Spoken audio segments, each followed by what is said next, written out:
we can come back to you. But we have a separate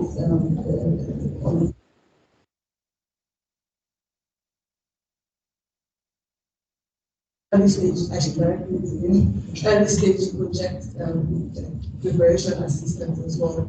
And so there's some of these projects, I see hybrids, I see road farms, and projects like this.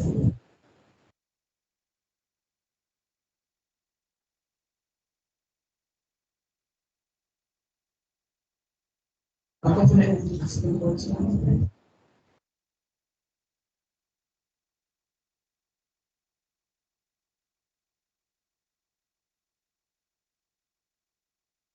The online guys. Okay. Make sure you look out for the person.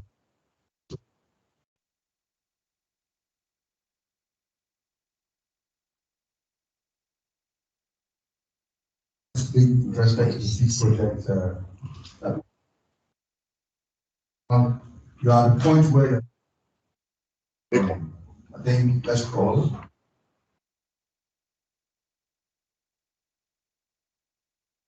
Quite a number of us in the room. I think I saw Samuku online. Samuku is from the PMO. We quite conversant, some of us, with the Sukuk bond, right? We also had the Sukuk bond, in this country. Quite a number of people were not up for it. But with the that we have seen from it, right? The Ministry of Works will tell you that if you take it, because they completed more kilometers of road than from the budget, because the budget fund is subject. Try and do and make an example of scale.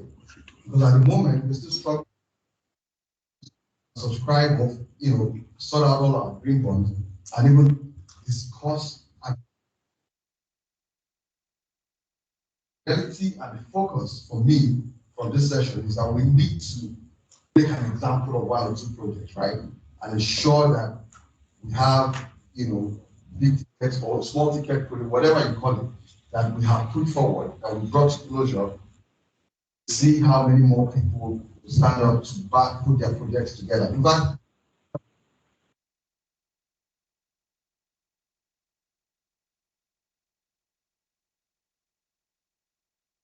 but of course, we've not been able to put the whole package.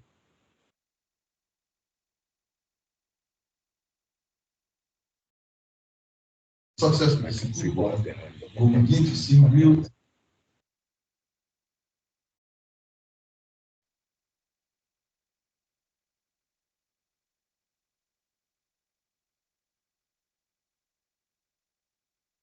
But about the fragmentation, I believe you've heard a lot of collaboration. There's no if you were doing the research around school, come go to Ministry of Water and one-stop shop, you get all of the project information, how they were able to bring them to the because this is kind of, I want to say, we're not really entrenched this process, and that's why we're having this conversation. Circle back in the next couple of months, you should be able to see success factors and stuff. About you guys. Thank you, Alfred. Microphone. There are a few questions online, so we'll revert back to the online people shortly. So we're not neglecting you. We'll come back to you shortly. So again, to what I can question or contribution of the projects. A lot of projects in the budget are ongoing. A lot of them. So to avoid double counting, financing, because I'm also part of the Green Bonds team. Absolutely. And then when you look further, you find out there was a funding somewhere, so there is need to state the status of those projects. If funding has been received before now, and then how much is needed. It's good to constantly, so that people outside that don't have that, they don't have that direct contact with the agencies can find out. And also in the Ministry of Environment, we have a committee called the Interministerial Committee on Climate Change, which cuts across MDAs that have climate reasoning. And it's supposed to meet quarterly. That's where we sit and decide which projects will be funded by the Green Bond and all that. So there's need to have some discussions also with with this high level. The high level ICC meets with the ministers of those MDAs, meets and they agree on that one. And the other one wanted to add is that the World Bank did something called Climate Change Budget Target, CCBT. Once looking at the national budget, you're able to pick out projects that have climate change reasoning. So just like the scoring we talked about, I think all these will help. And but that's updating constant. We mentioned something about real time. It's actually very good so that people know this 80% is not completed or this, just avoid that. Yes, and another thing is that this is a central repository that will keep all those projects in one place. So that's the added advantage instead of having to go through the budget or highlighted in maybe reports that are not publicly available. You have a central repository that investors can just log on and they can see the project. They can start immediately and contact details of the ministry and responsible person. Okay, so just to note that you made a very the mic so that the people online can hear. Yeah. Just to respond to make a note that you made a very good comment on existing projects, but it's not saying that this project is already funded because what component project is funded. It's good to bring it out in the Abuja light rail, for example, funded primarily by Chinese, but they're only funding the tracks, right? That's a major investment that has not been made. So the discussion as to who is funding the rolling stock, is it going to be through concession or what additional financing mechanism that can be put? Chinese is funding. No, you just nailed it. So it's not enough to say that there's this funding in place. So what are you funding? What component of the project are you funding? So we need to put it all out so that we know what is meant and whoever is willing to pick a section of that. Local Abuja Road section. Part of the section is handled by Sukuk. That section is fantastic. Once you get on that section, the rest everything else is meant. Absolutely. Thank you. I'm going to take a question I'll take one last question from before I go back to other questions. We'll take them after we take.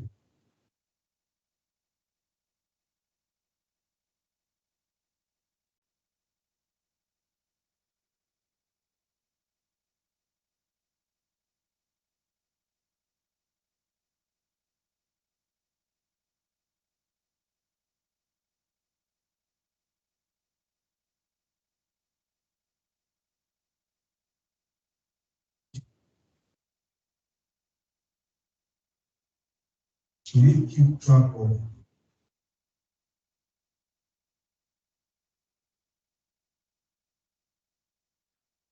Excellent question.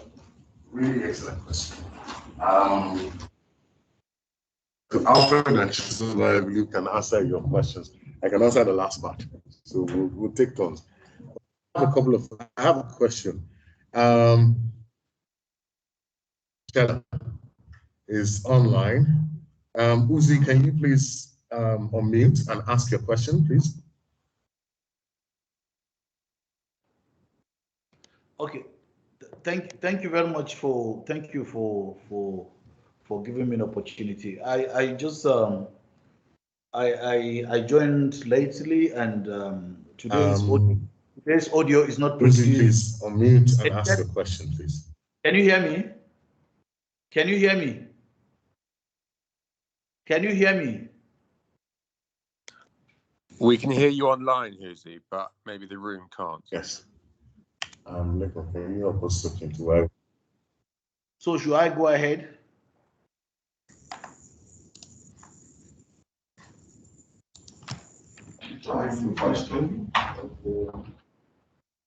Actually, it's not a question. It's actually a piece of information, and I was just wondering because before I joined the NDC partnership, I'd also helped the UNDP in coordinating the NDC support program. And under that particular program, we have a work stream on socializing global initiatives, specifically trying to see how we can mainstream the targets of the SDG, the NDC, and the disaster risks framework under the Sendai framework into the then ERGP. And that toolkit was based on a UNDP toolkit that had been developed and applied elsewhere. And we had series of meetings, and of course, that toolkit had been developed, and indeed, we had shared it with the economic advisor that had been employed by the NDC partnership. Just, type in the chat box what your question is, and then. Or you can hear me. Because we just have a small technical issue. So things as it sometimes. Okay. Have a mind of its own. Okay.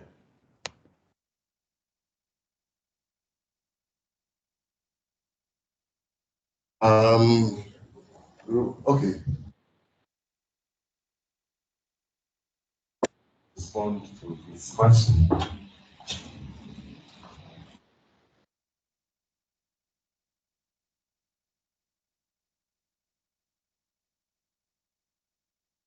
I was going to try and get this one. Right now,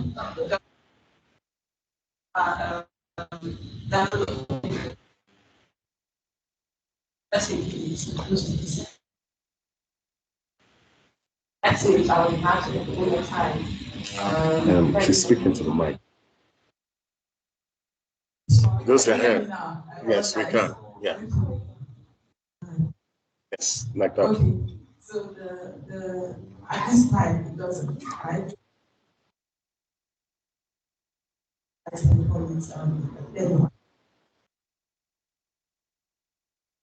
What could happen if that's giving like a very nice job to, because I would imagine that over time as these projects are being to the private sector,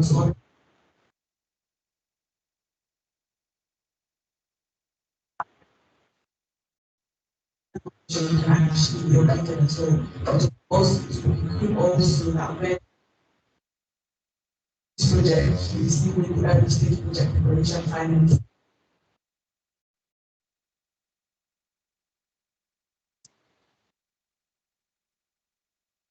So not only do you know how much you potentially come in, but what the actuals, and so that's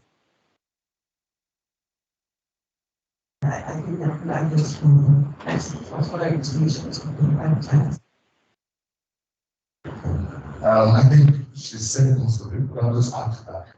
I think we should always have at the back of our mind, first understand, this is a preliminary assessment tool, one that helps you go through. I mean, a lot of times at the budget process, and this is from my experience with working on the budget for this last 8 years. And what I can say is that a lot of times when MDs submit projects, they only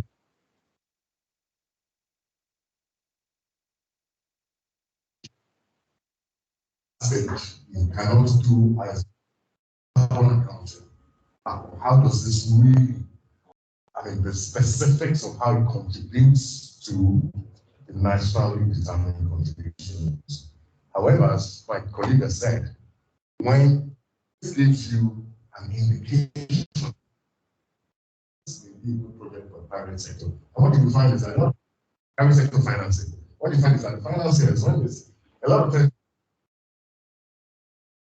of these projects and looking around and trying to speak to different, what projects do you have? I've been in several forums infrastructure financing forums where I've sat with the likes of African Development Bank, getting those.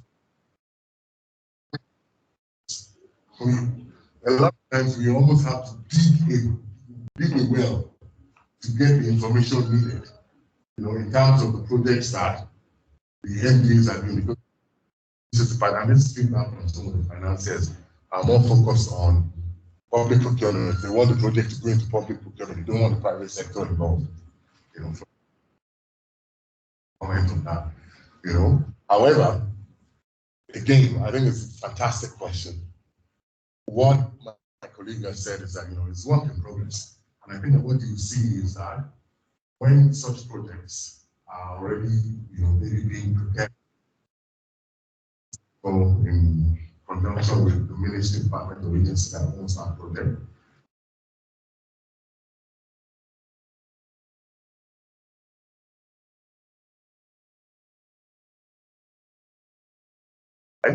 In terms of how it contributes to gases, or from a carbon accounting perspective, this are the specific CO2 emissions this project will do.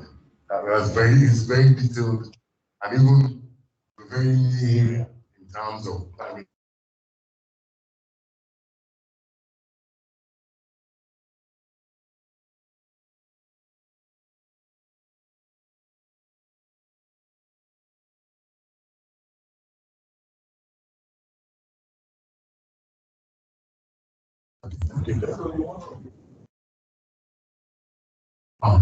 Now, in terms of the private sector, actually, yes, so private individuals.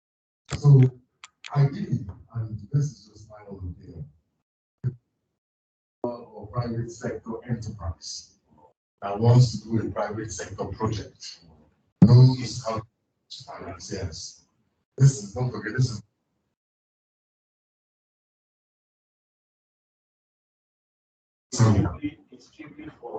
federal.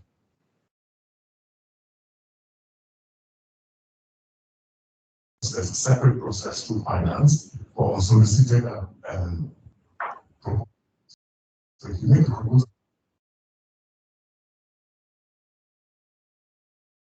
sector, and then I'll make it Just to add, you're very correct. There's a gentleman from NEPSA. Is this still in the room? NEPSA. NEPSA. I get the one from NEPSA. So basically, what we're trying to do is create opportunities as well. So if you are in the private sector,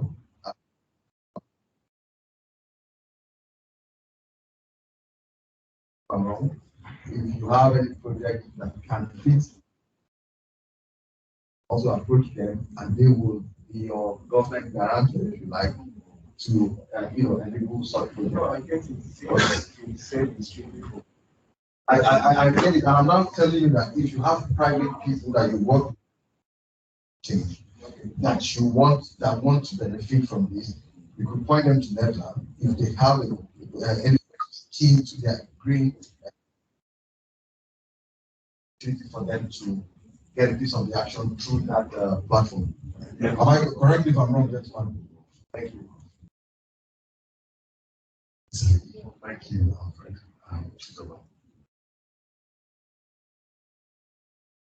Just to also let you know that for the private sector, people like finance accelerator, you can reach out to them as well. Yeah.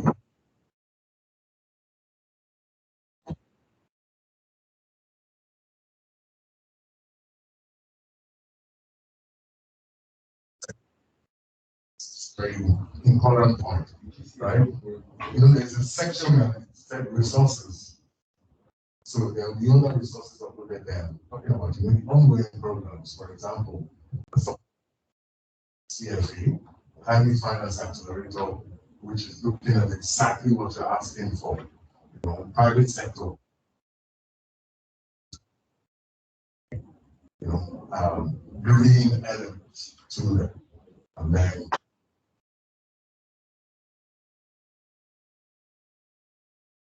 on the CFA, UK CFA. I think we have the people online. So I'm just going to again ask Huzi, are you still online?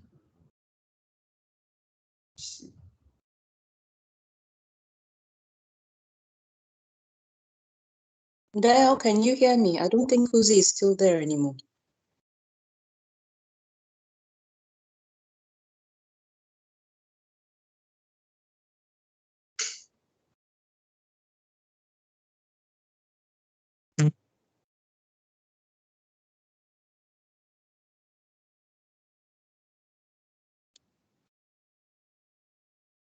Dale, can you hear me? It's Khadija.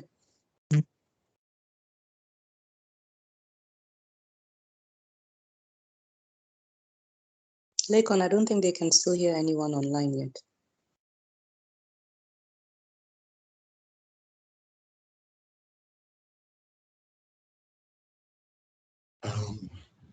Any other questions?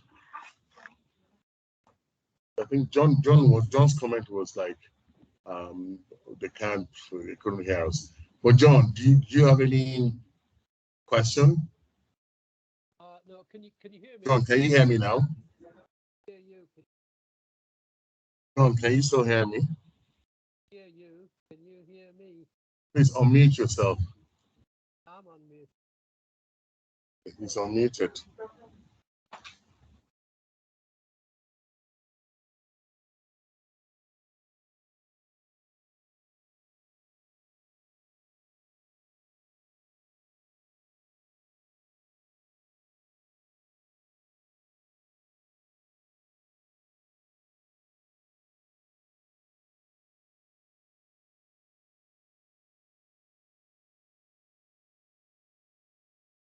Don't hear me. Don't.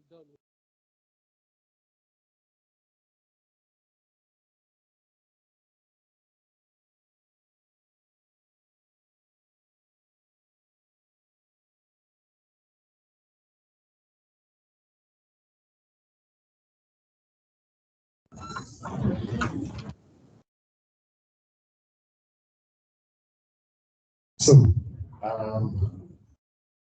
I'm just going to do a quick room, and we have a lot of people online who also. I'm thinking that we should just do. We have only one more session. I think we should just launch straight into that session and have our lunch afterwards. Can I get an A across the room? A. I think everybody is in agreement. We didn't have any female voters, but they accuse us of support for this. I'd like to see 1 or 2 women support us.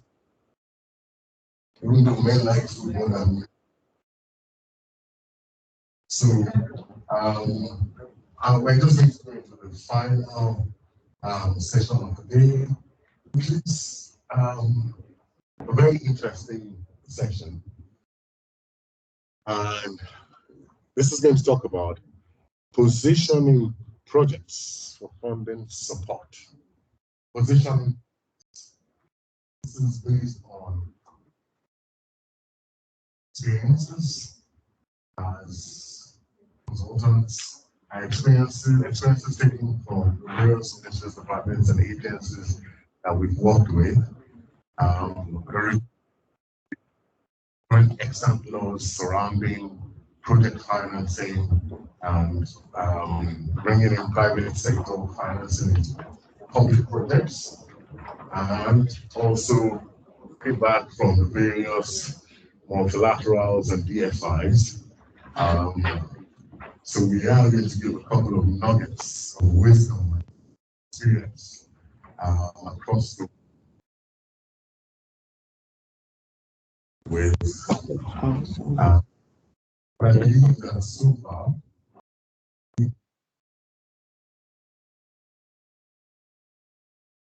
we're talking about the policies, priorities of the federal government. We spoke to international and to finance providers, to investors, to hear from their perspective, what do you look for in projects?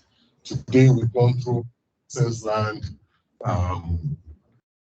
session with the MD of the REA, who interesting insights into what the REA is doing, both from our perspective, but also from the perspective of finances that we have. Then we've spoken about the approach to prioritize.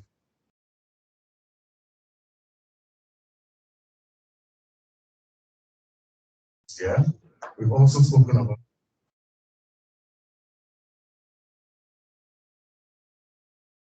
to maintain this beautiful website, but we should always have at the back of our mind one of the most famous things I've always come across, in terms of implementing projects, which is that garbage in, garbage out. We focus on getting the right into that system, identify where sources of information, and agree institutional arrangements for managing that. I think it will send the right message to all our investors. So the final session, is positioning projects of funding support by relevant fund providers. I'm going to invite Hakeem Olopade to take over from here. Hakeem is a senior advisor and an investment and locally. Several discussions and several arguments about your transaction advisory in Nigeria. And he's somebody that I learn from every day. He's supported by John Davis. If we can get our John, can you hear me now? John, can you hear me now? Hear me? I can hear you. Excellent. Thank you. We have you back. Hallelujah. Amen. So Hakeem, I'll hand over to you. Thank you.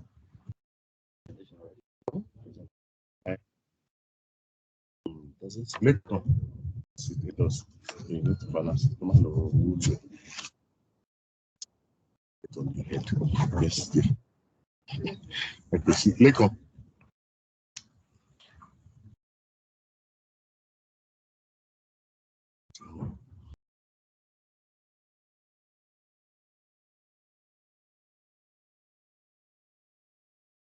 Which way? Who did you send it to him? I think Ron sent it to him.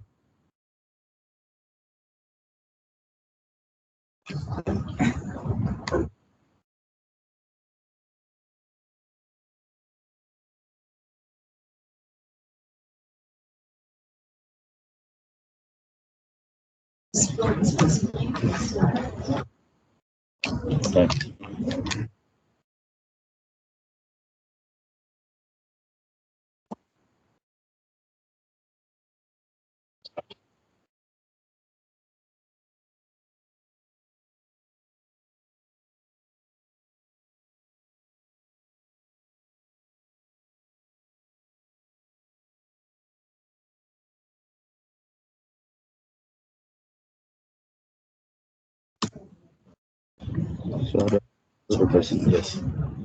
Right.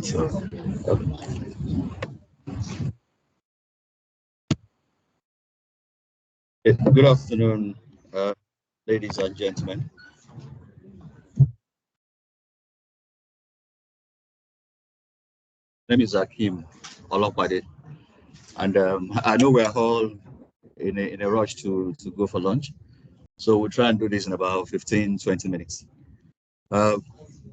So what are we talking about here? Three things basically. First one is to look through what we've done on the 2022 draft budget, which has just been presented to the National Assembly, and then look at the projects that we've been able to filter through from the 2022 budget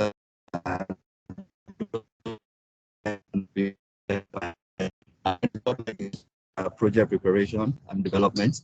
How do we need to position and prioritize and prepare projects for funding and financing support? So the first one, which most of my colleagues have talked about earlier on, is what we did on the 2022 budget. And the first thing is project identification. What do we mean by that? We know there are thousands and thousands of projects that's been sent through by all the MDAs.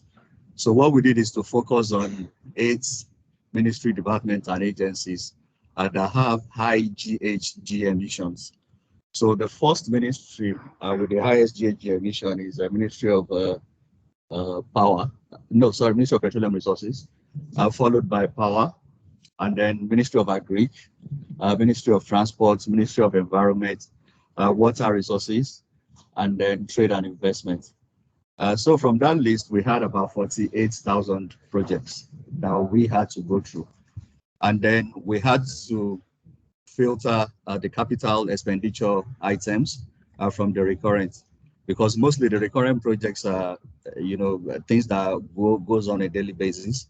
Most of those will not qualify for PPP transactions. So we had to sift through that. And then the next stage is now the selection. After separating the recurrent from the capital, we arrived at about 6,100 projects.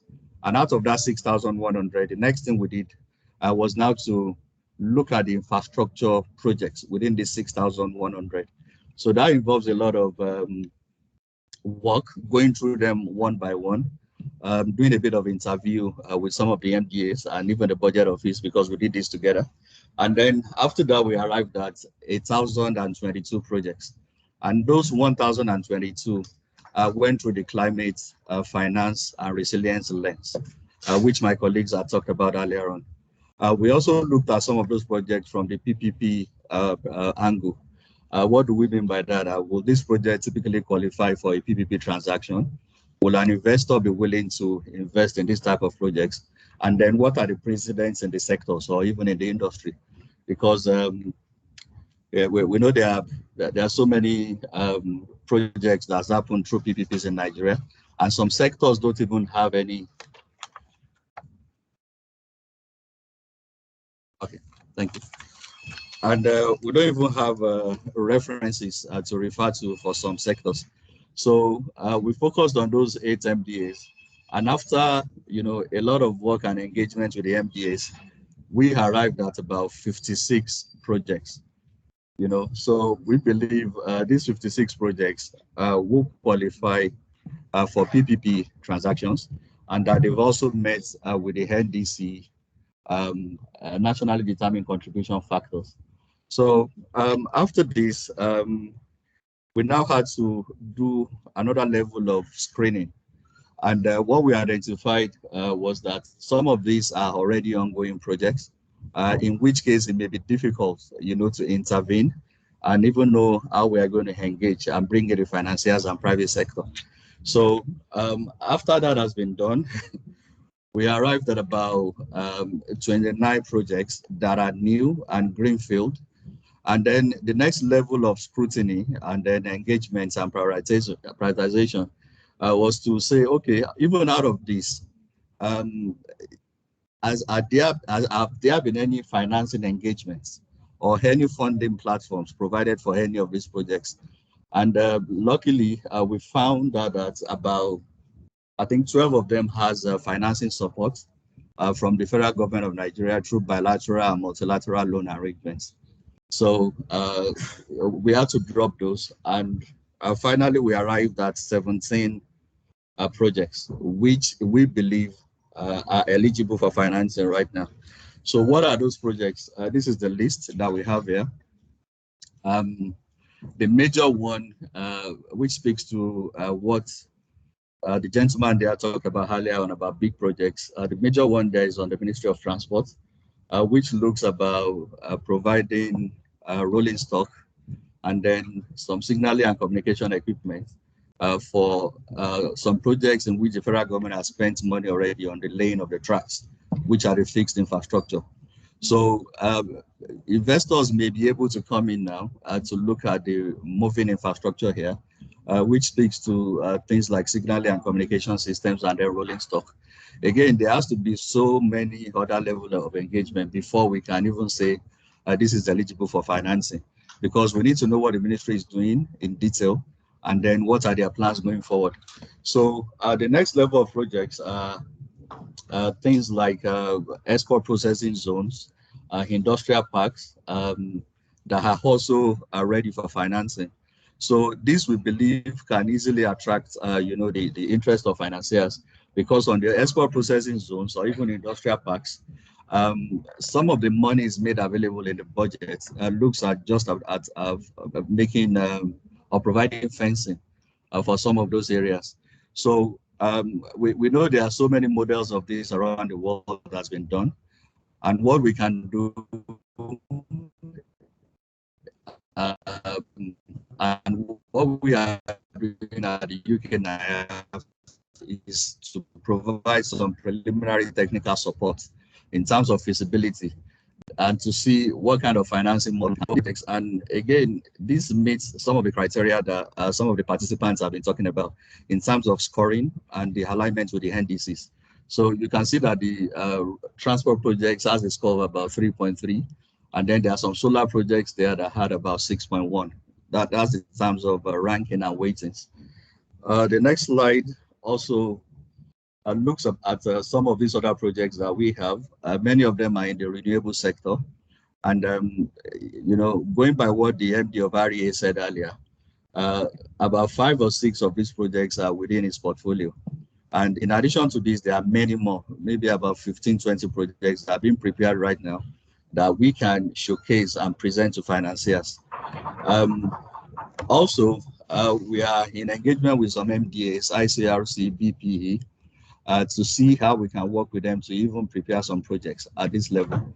The BPE is preparing close to about 12 projects, which are hydro power projects, which I believe will be taken to NCP for approval at the right time.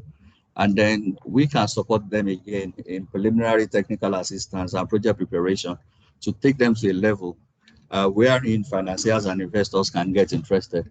So this is to the MDAs, and we are saying that in addition to what we have here and what you may even have in your portfolio right now, if you have investors or project proponents that have been to you to say that they want to do an unsolicited bid, or they have a project idea that they want to do, engage with them, get their project concept, and work through a BPE or ICRC or even the Ministry of Finance, and then we can come into support and see how we can take this project to a fairly bankable phase. So next thing is about preparing projects and getting them ready for financing. It's good we look at this slide closely. This was prepared some years ago by the Development Bank of Southern Africa, and they did it in conjunction with HOS, then ICRC, and a company called Big N Africa. What they're trying to say is that project preparation and development is very key in structuring projects for acceptance and suitability for PPPs or private sector funding. At the initial stage when you start a project, the project risk is very high because you have so many unknowns. You don't even know, or you are not sure of the project capex. You don't know of the revenue regime. You don't know the operation and maintenance costs that will be involved. So that is why you need to bring in a lot of consultants to do pre-feasibility studies, which will transcend later to detailed technical studies. And then you start to prepare the projects and do further project development. So as you do that, you bring down the project risk. And it gets to a stage when financiers then become comfortable. And at that point is where you get to financial close. So at that point, project capex begins to go up because you know at that point that this is the project cost. Financiers have committed, investors have put in equity, and then you start to do project implementation. So project cost goes up at that point, but the risk has fairly come down. So this is the model a typical PPP project will follow through. And once we understand this, then the idea of getting private sector funding to come in and explaining to them and pitching them becomes relatively easy. So next slide, I don't want us to waste too much time on this, but you know, we say project preparation and development, there's a difference. Project preparation is what we have on the left side, and then the other side is the development. Project preparation is basically preparing the project, doing all your studies, pre-feasibility, detailed feasibility studies, hiring consultants. And then when you've done that, you move to the project development phase, which is essentially procuring the project participants in terms of maybe a concessionaire or a JV partner or whatever you want to call it at that point. Um, the next slide looks at, um, you know, once you've prepared and developed your project to a certain extent, you now go towards execution. But before you get to that, it's very important to know, and this is what we need to tell all our project proponents and even the MDAs. It's very good and important to get a transaction advisor at every point in time. When you have a transaction, or even a proponent comes to you that they have a project they want to do and they are looking for private sector funding, typically they will come maybe with a project concept or maybe a business case. But at that point, it's good for the ministry or the MDA to engage the services of a transaction advisor. You know, the transaction advisor will work with you to prepare the project, work with the relevant government agencies, and they risk the project to a certain level. At that point, they will even let you know that, okay, this project looks good, it doesn't look good, this is the kind of fiscal regime we need to support it, and this is, you know, the proposed implementation pathway that they think will work. And they will work closely with the government and also the financiers and take you to financial close. And then they will assist you to put in place an execution assurance strategy that helps in ensuring that all the objectives of the projects are met, you know, going forward. So local and international transaction advisors are very key. We have many of them in the country, but it's always good to work with them. Don't mind the cost. I know Nigerians don't like to pay for advisory, but please, it is important, because if you don't pay for it now, you pay so much later down the line. So this is the way it is. And if you prepare your projects like this, surely money will come. You know, it's always been said all around the world and even in Africa that money is not a problem. You know, there's financing everywhere, but how do you take your projects from ideas phase, you know, to bankability stage? That is the major issue, and it's good to always work with advisors, and that's the kind of thing we do at UKNIF here. Some of the projects you have, you may run them through your MDAs, take it to BP or ICRC or Ministry of Finance, and you may be lucky to get the UKNIF some kind of support that can help in pushing these projects, you know, to a certain level where they now take it to procurement stage. You know, so we are ready, we are willing to help you. And the projects we have, which we highlighted and showed earlier on, are ready for financing. And this is to the financiers. I don't. Many of them are not in the room at the moment, but maybe virtually. That we are ready to work with them, you know, to take these projects to the next level. So that's it. That's it. Thank you. Q&A. Thanks very much.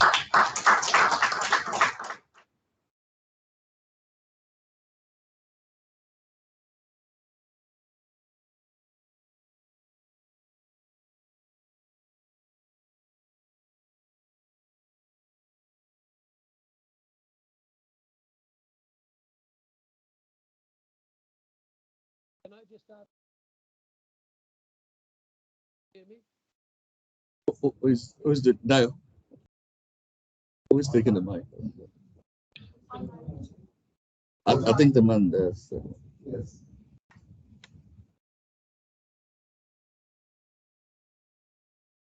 Can you? Okay. Yeah.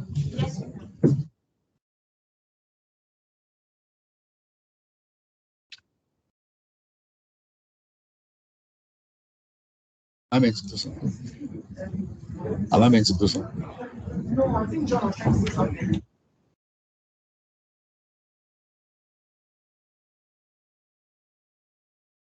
Hello, John. Hi, John. I, something that was. Can you hear me? Yes, we can. Oh, good. Sorry, I thought good. Something that I tell people all over the world. If you get to the point where a project looks like it may be going, the government really does need very experienced advisors, because the other side will have people that will take advantage of you because they're far better trained, far experienced, have worked all over the world. So the idea of just having transaction advisors is not sufficient. You need transaction advisors really understand markets and who really can answer very difficult questions that the private sector will do you. Because if you can't prove that early on, interest will disappear very quickly. I'm not speaking from a Nigerian perspective. I'm speaking of experience in 70 or 80 countries where the trust of people deal with the data at the other. And I'll just remind you something I said earlier. You need to be putting your projects and ability all the time, not waiting till you have a project ready. Have this centralized communications network, very excellent local investment. Number of people being asked by every country in the world, same project that you want at the same time. Your competition since COVID gone up thousands of millions. So it can't emphasize much what Hakeem was saying.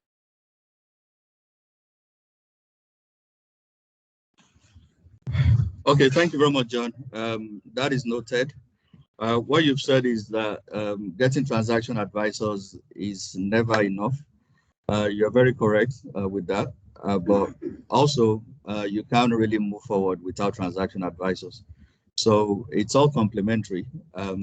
It's good to have them on board, especially the experienced one.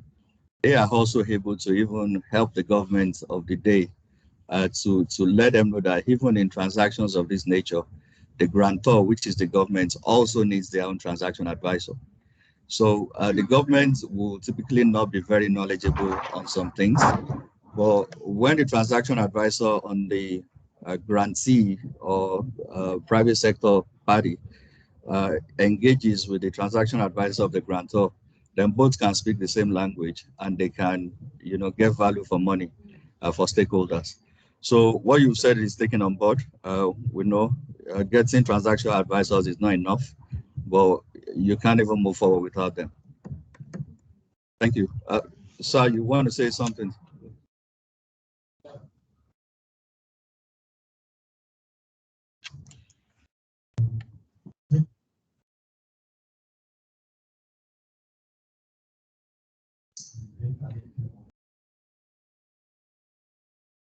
No, not that, Mike, please. It really doesn't work. Yes. Can you hear me? Yes, we can. No, can you hear me? I think so now, but Go ahead, sir. We've been hearing.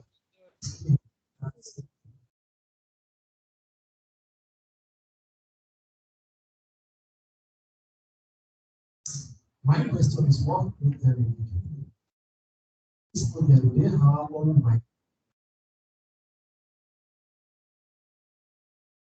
Okay, thank you very much, sir. Sorry, I wasn't very comprehensive enough, but my colleagues said earlier, all the projects were listed have all been taken through the nationally determined contribution lens. So they all have been screened and they've been seen and accepted to contribute to climate resilient factors. So that's on the one side. On the private financing side, we've interacted with the financiers and investors. And many of them have said to us that even before they will look at any transaction, the minimum threshold will be about $1 million. So with that, we've been able to sift through or filter out a lot of projects. So coming down again, we now look at the fiscal and operating regime within those sectors that we've identified with, and also look at, okay, has there been precedents, or even if there are not, based on our knowledge and experience, do we think this is doable in the market? So that's how we arrived at them. If you look at some of the projects, many of them belong to the REA, and the MD was there this morning talking about the university projects and even some captive renewable power projects. So those ones are eligible because we have a grantor that understands the projects and is ready to provide some form of support going forward. And then on the biggest one we have there, which is on transport. We know the Ministry of Transport has been doing a lot, especially on rail projects. Lagos to Ibadan has almost been completed, except for some rail over road infrastructure, signaling and communication at some stations. But you know, they've been talking about Lagos to Calabar, Port Harcourt to Maiduguri, Kano to Ibadan, you know, for a long time. They need about $20-something billion.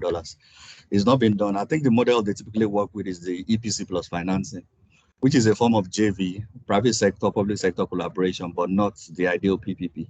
So why did we put that up is let's even try to explore and look at ways of maybe getting private sector financiers to come in. Because on the one we showcased, the fixed infrastructure has already been done. So, and there are models of this that has been done and tested all over the world. So let's look at the moving infrastructure and see if we can get, you know, investors and financiers that will support this. So that's the, it doesn't mean it can be done, but let's try because we believe the operating environment is good enough. That's it. I hope that answers your question. Thank you. Yeah. Okay. You know how you make the distinction now between project preparation and project development?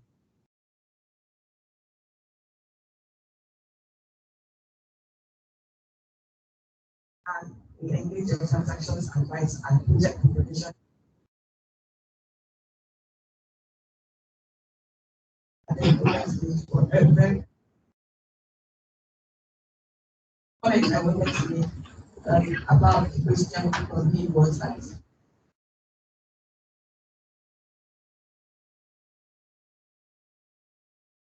for that is we don't jump out to you with the degree aspect of them, we don't jump out to you. Let's come back to the example.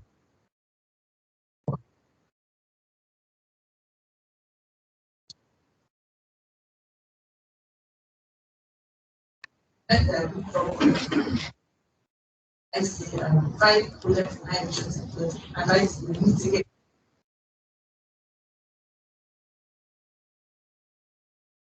to avoid the high emissions impact during process and during the project implementation.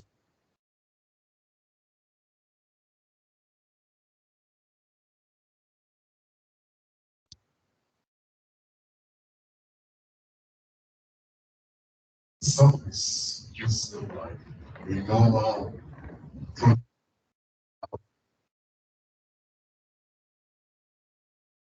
example. We spoke about the one piece that has already been consensual, but then if you add on to that project, which we have been,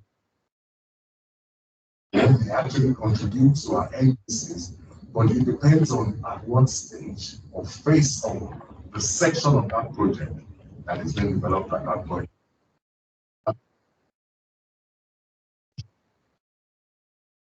Of that project.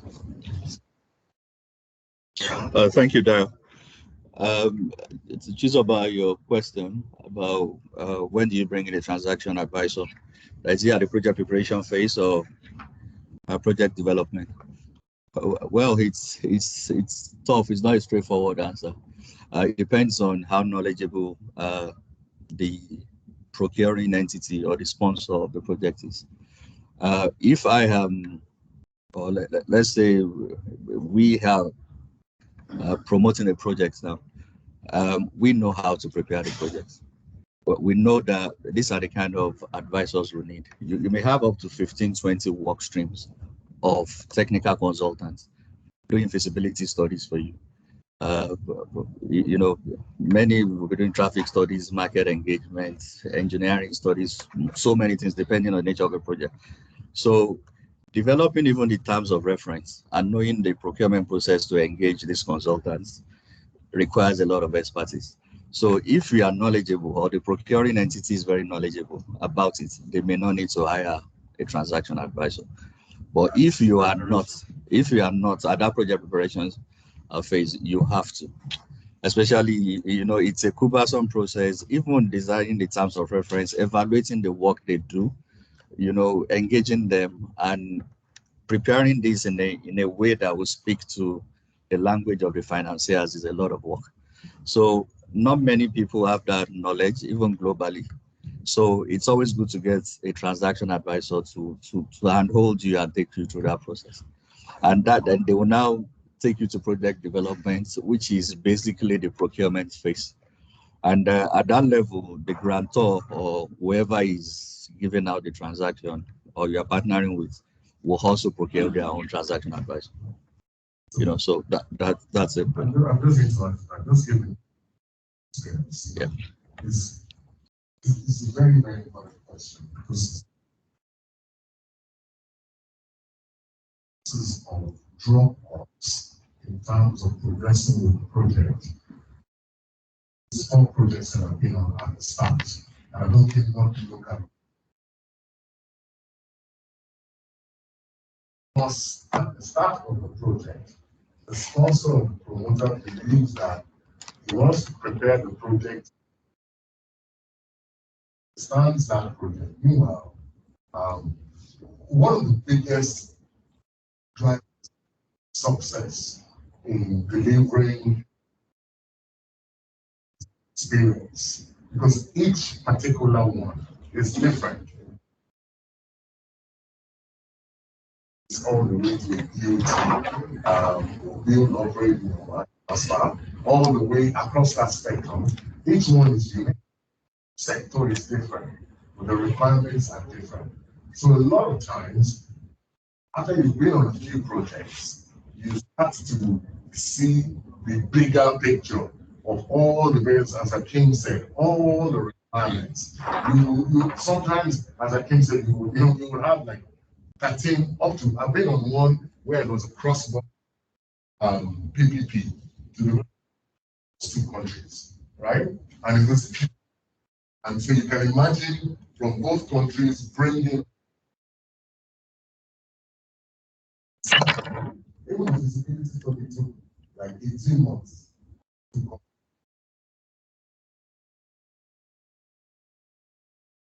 6 months after that, because all the values that have been put into the model were not obsolete at that point in time. So, as Akin said, I think that is a critical takeaway from this particular presentation. Usually,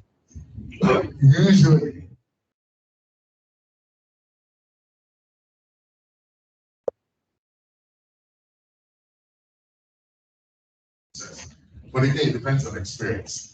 If you have an experienced transaction advisor or an experienced person who has seen a number of this,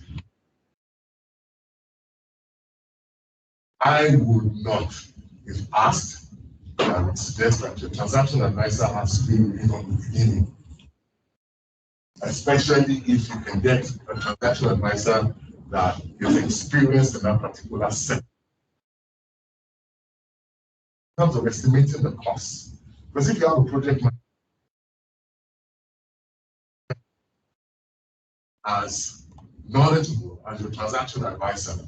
So in terms of breaking down the work streams, identifying and costing all the resources, estimating the time for the activity, may even cause overruns down the line because you suddenly realize that, oh,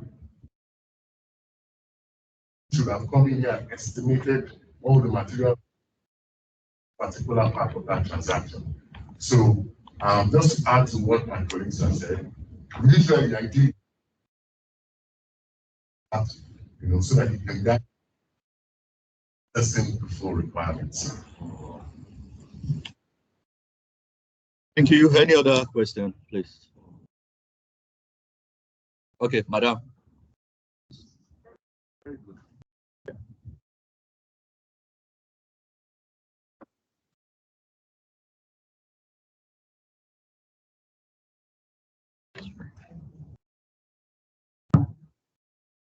Please, the microphone closer.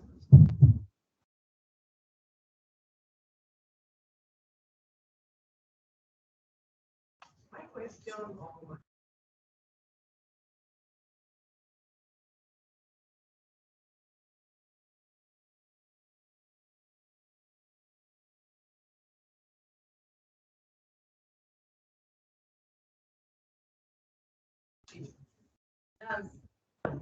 And why I'm asking this question is and also absorb see.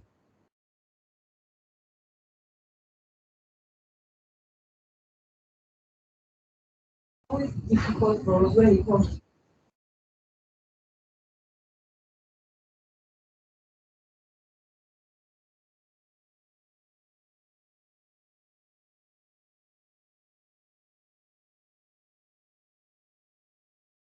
Okay, thank you very much, Madam. We have one project from the Federal Ministry of Agriculture and Rural Development on this as part of the 17 that's been selected. It's the provision of potable water to rural communities in 6 geopolitical zones. It's one of the projects that Harry talked about. You know, he said they are looking at a program specific approach for delivering transactions going forward. So this is one of the projects he's talking about, but it came from the Ministry of Agri line. Yeah. What do you say, ma?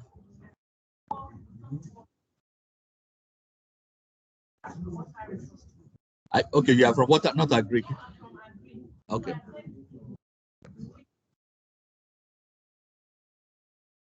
Okay, yeah.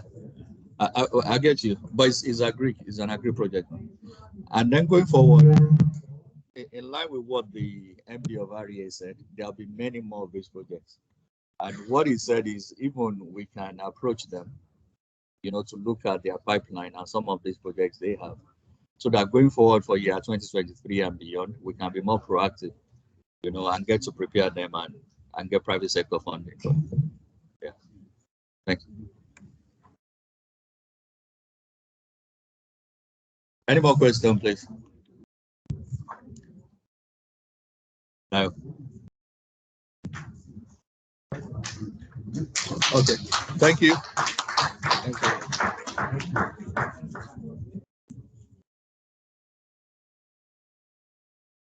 Fantastic. Thank you.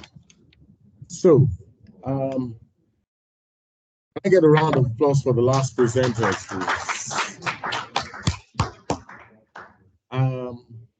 Over the course of the last 2 days, we are on the final hurdle now. We have had 2 very interesting days, which for me, again, has helped to build a lot more capacity in terms of even project prioritization, the budgeting process, talking about climate change, looking at climate finance. I think the last 2 days have been very, very, very, very, very helpful for me. I'll just do a quick recap of the last 2 days. So,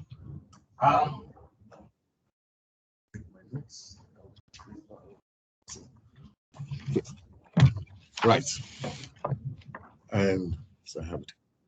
So, thank you, everybody. I want to thank all the attendees, both physical and those that attended virtually. The Climate Finance Workshop that has run over the 8th and the 9th of December 2021. It was a 2-day hybrid session hosted, or should I say driven, by the Budget Office of the Federation and supported by the United Kingdom Nigerian Infrastructure Advisory Facility, UK NIAF, the NDC Partnerships, which is Nationally Determined Contributions Partnerships, and Eco Capital. So it has been a workshop that looked at building on the outcomes and commitments of COP26, looking to integrate the sectoral action plans, but also to chart a way forward for Nigeria in terms of attracting private sector finance and also developing and implementing climate smart infrastructure, and helping us to achieve our national determined contributions which Nigeria is committed to, but also in terms of, even the pronouncements made by Mr. President in terms of zero emissions in the near future. It also looked at bringing private sector financiers into the room so we could get various opinions and sort of get indications as to the type of projects, sectors that these private sector financiers will be interested in, so as to give us certain guidelines or indications of the various sectors to look at. We've also had a lot of lessons learned sharing. MDA, the Rural Electrification Agency, we listened to their experiences at COP26. We have listened also to the projects pipeline that they have. What is the plan for the future? It's brought us, closer to understanding the need for innovation, for collaboration across ministries, departments, and agencies. But most importantly, it has brought to the fore a lot of work that UK and IF, NDC partnerships have been working on, supporting the Federal Ministry of Finance, Budget and National Planning, and the Budget Office Federation in developing a set of tools and processes that will help Nigeria to better identify, prioritize, and fund capital projects, but also in terms of identifying good candidates for green financing or climate financing, and also the development of some tools and processes, including the climate finance database, which we'll be looking at institutional arrangements of who hosts this and how this is fully implemented. And also we'll be looking at building capacity across all the MDAs to use the decision support tool in terms of assessing projects that would likely qualify for green financing. For me, so listen to the international advisors who have, extended an open hand to all of us across the ministries, departments, and agencies, those who are already in that area of green financing, that we could leverage, their resources, their experience, and the relationships. We also discussed the COP26 process, and we listened to from even UK and IF consultants in terms of their experience in the areas of finance and green financing. So we also discussed the next steps, which will kick off, as we end this year with a high. I believe that we're going to be sharing the feedback form. Please, we'd like you to give your candid feedback in those forms. It helps us to improve future program or project planning, and even in terms of workshop planning and improving our relationships with the various ministries, departments, and agencies, and even between us, the collaborative partners from the donor side, in improving how we sort of shape or provide feedback to our funders for future program planning. So for me, it's been a very interesting 2 days. I believe that everybody has gone away with something.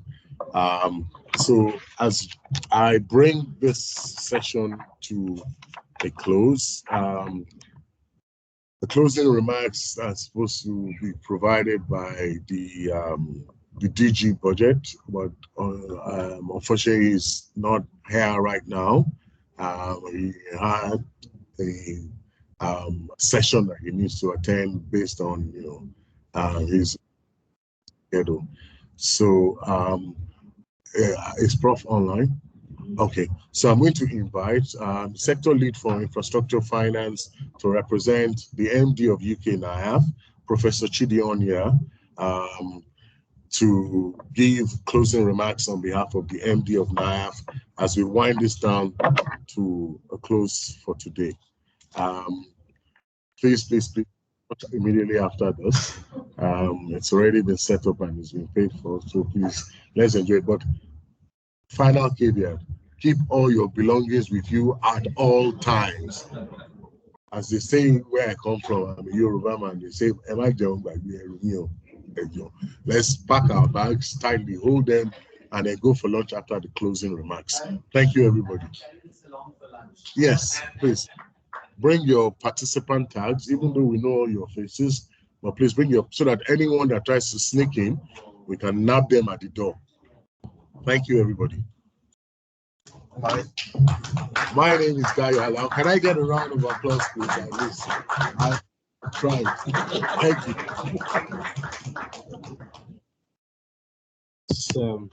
Well done for orchestrating a round of applause for yourself.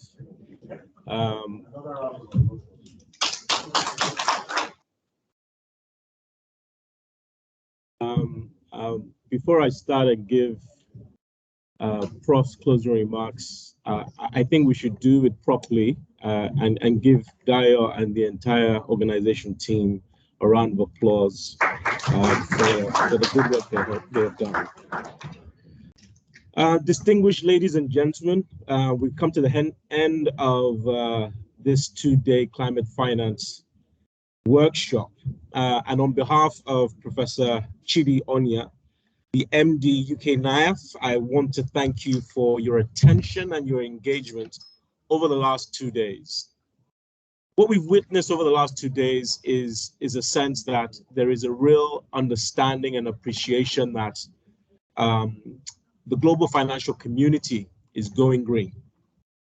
With expert practitioners, that's development finance institutions, private equity infrastructure funds, providers, donors, and subject matter experts who have committed funding and technical assistance to facilitate and build private and public sector capacity to transition to climate smart infrastructure planning and implementation in Nigeria.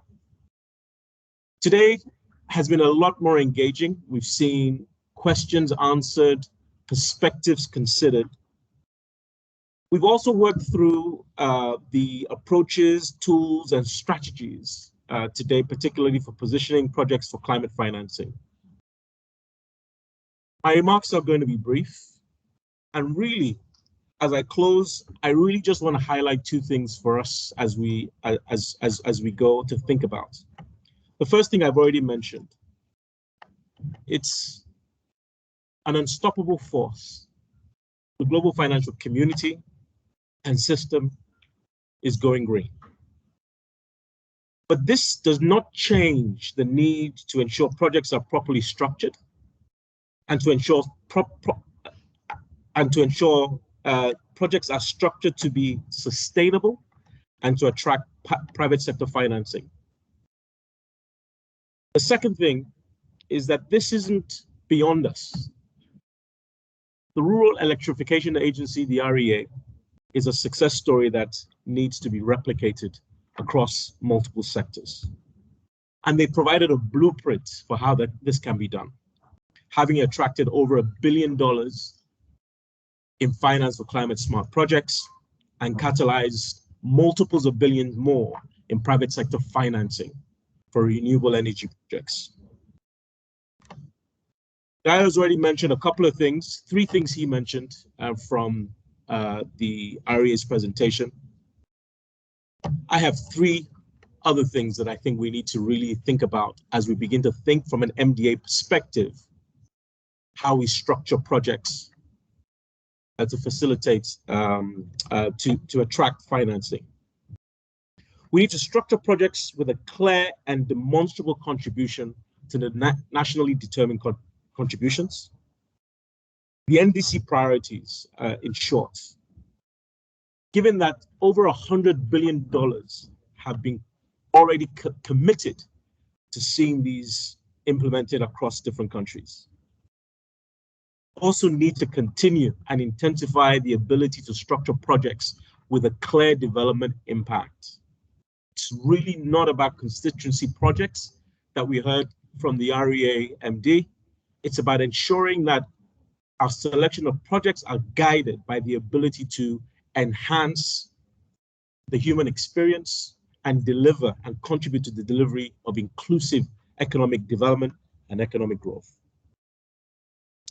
And third, we've probably heard this in many different ways over the last 2 days.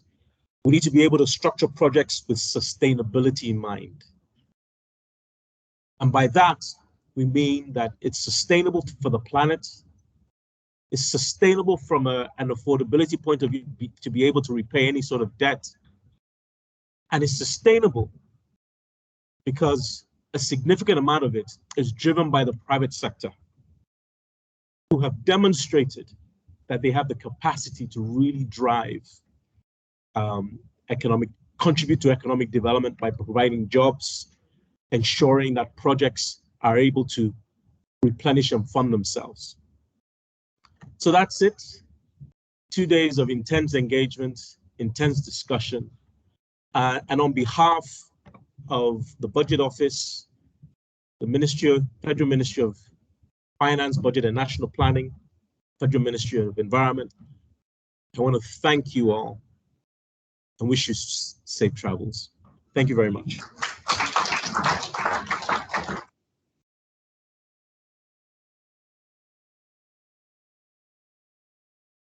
I think the last announcement is lunch is served. Your final destinations, and once again, thank you very, very much. We hope you found this useful.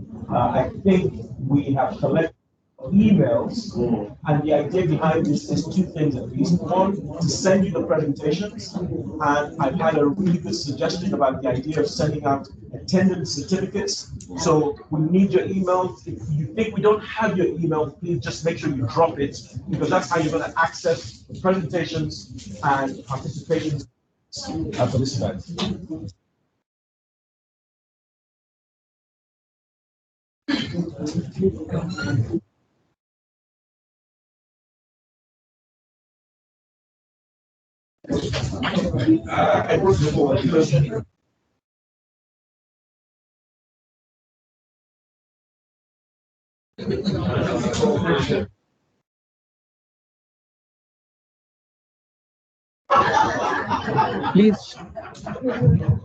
Please share your emails to the registration desk outside. Thank you. Thank you everyone online. Goodbye. Have a great day. Thank you so much for your participation.